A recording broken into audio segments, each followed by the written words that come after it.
सूरत में 300 घुसणखोरों ने खास विमान में बांग्लादेश रवाना कर देवाया है। सूरत में 135 में 90 व्यक्तिओ गैरकायदे होवानुं तपास में खुल्युं। गैरकायदे होवानी खराई बाद 1 થી વધુ तबक्का में मिशन हाथ धरायुं। अगरतला में एरक्राफ्ट उतारी वाहनों में बांग्लादेश छोड़ी मुकाया हता। तो सूरत में जे पण घुसणखोरो झड़पाया हता तेमने परत मोकलवानी कार्यवाही हाथ धराई मेगा ऑपरेशन हाथ धरायुं छे। ऐतिहासिक मेगा ऑपरेशन कही शकाय। गुजरात पुलिसना इतिहासनुं पहलुं डिपोट मेगा ऑपरेशन है, कारण के 300 घुसणखोरो जे खास विमान में बांग्लादेश रवाना कर देवामां आव्या छे।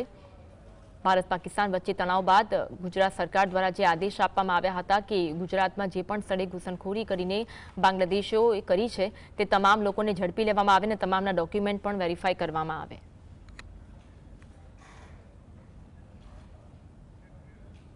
आज अंगे વધુ વાત કરીશું। સમતા સાહિસ અમારી સાથે લાઈવ જોડાયા છે। સાહિસ, ગુજરાત પોલીસના ઇતિહાસનું પહેલું ડિપોર્ટ મેગા ઓપરેશન બાંગ્લાદેશીઓને પરત મોકલવામાં આવી રહ્યા છે, અપડેટ જણાવશો। बिल्कुल तो ચોક્કસપણે અન્વી, જ્યારે પહેલગામની આતંકી હુમલા બાદ ગુજરાત સરકારની ટીમ એલર્ટ મોડ પર આવી હતી અને ખાસ કરીને ગૃહ રાજ્યમંત્રી હર્ષ સંઘવી દ્વારા તમામ ડીઆઈજી, આઈજી સહિતના અધિકારીઓ જોડે બેઠકનું આયોજન કરવામાં આવ્યું હતું અને બેઠકના અંતે તમામ જિલ્લા હોય કે સુરત શહેરની અંદર બાંગ્લાદેશ રહેતા હોય તેમને પકડી પાડવા માટે તજવીજ હાથ ધરવામાં આવી હતી। ત્યારે આદેશ બાદ તાત્કાલિક ધોરણે સુરત ક્રાઇમ બ્રાન્ચની ટીમ, સ્થાનિક પોલીસની ટીમ અને સુરત પોલીસની ટીમ 134 થી વધુ બાંગ્લાદેશીઓને પકડી પાડવા માટેના તજવીજ હાથ ધરવામાં આવ્યા હતા। 134 બાંગ્લાદેશીઓની તપાસ જે છે તે કરવામાં આવી હતી। એટલું જ નહીં, પરંતુ રાંદેર ખાતે આવેલા વિશ્વ ગૃહની અંદર તેમને રાખવામાં આવ્યા હતા। તમામના આઈડેન્ટિફાઈ ચેક કરવામાં આવ્યા હતા, મોબાઈલ ચેક કરવામાં આવ્યા હતા, કેટલાકના ડોક્યુમેન્ટ પણ ખોટા મળી આવ્યા હતા અને તેના જ કારણે તેમની તપાસ જે છે તે કરવામાં આવી હતી।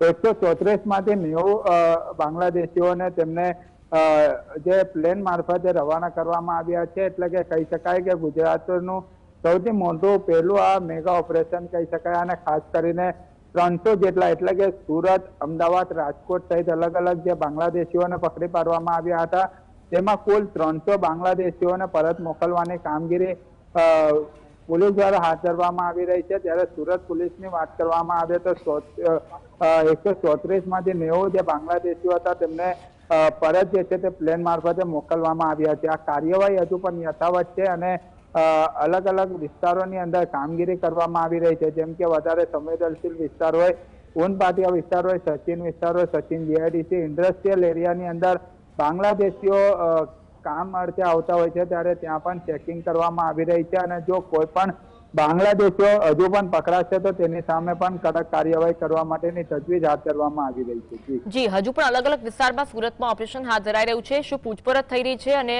કયા કયા ડોક્યુમેન્ટ તમને વેરીફાઈ કરવામાં આવી રહ્યા છે?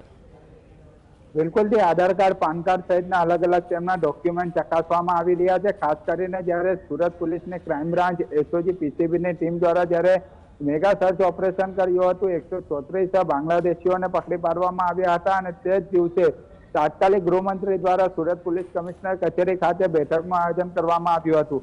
અલગ અલગ પોલીસ સ્ટેશન ખાતે પણ માહિતી આપવામાં આવી હતી। ત્યારે મૈદરપુરા, લાલગેટ સહિત અલગ અલગ વિસ્તારોની અંદર હીરામાં કામ કરતા કામદારોના ડોક્યુમેન્ટ ચેક કરવામાં આવ્યા હતા અને જો કોઈ પણ બાંગ્લાદેશી મળી આવે તો તેની સામે કાર્યવાહી કરવામાં આવી રહી છે। એવી જ રીતના અન્વી સચિન જીઆઈડીસી અને ખાસ કરીને ઊન વિસ્તારમાં બંગાળી વસ્તી આવેલી છે અને ખાસ કરીને ત્યાં પણ તજવીજ જે છે તે હાથ ધરવામાં આવી રહી છે અને ખાસ કરીને તમામના ડોક્યુમેન્ટ ચકાસવામાં આવી રહ્યા છે। આધાર કાર્ડ, પાન કાર્ડ સહિતના ડોક્યુમેન્ટ અને મોબાઈલની ચકાસણી પણ કરવામાં આવી રહી છે અને જો કોઈ પણ ખોટા પુરાવા મળી આવે તો તેની સામે કાર્યવાહી કરવામાં આવી રહી છે।